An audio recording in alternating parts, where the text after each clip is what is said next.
जाईता। हाँ हाँ सखियन के साथे कान्हा होलिया में रास रचाई जाईता, रचाई जाईता। जमुना के तीरे हो कान्हा मुरली के धुन बजाई जाईता। जमुना के तीरे हो कान्हा मुरली के धुन बजाई जाईता।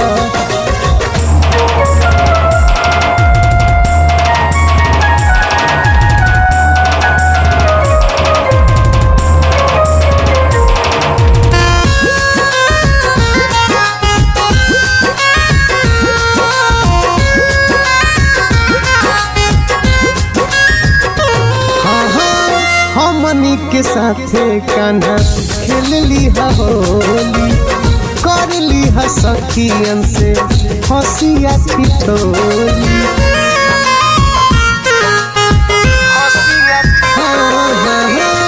हमनी के साथे कान्हा खेल लिहा होली, कर लिहा सखियन से हंसिया ठिठोली।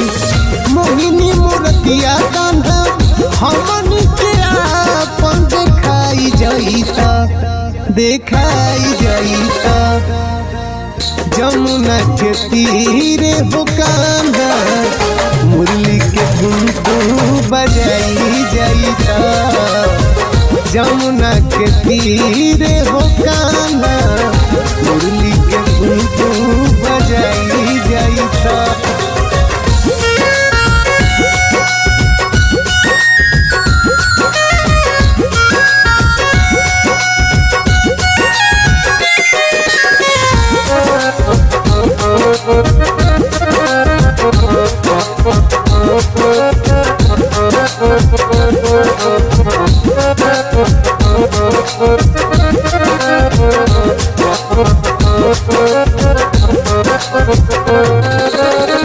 गाल पल गई है कान्हा हमारा अबीर हो, हर लिह कान्हा हमारा मनवा के पीर हो।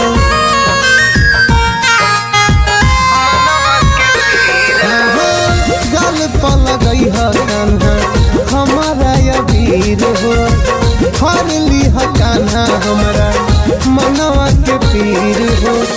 जमुना के तीरे कान्हा नहीं आके नीरे नहाई जाईता, नहाई जाईता।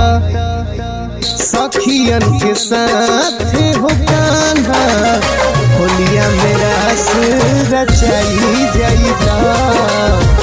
जमुना के तीरे हो कान्हा मुरली के धुन बजाई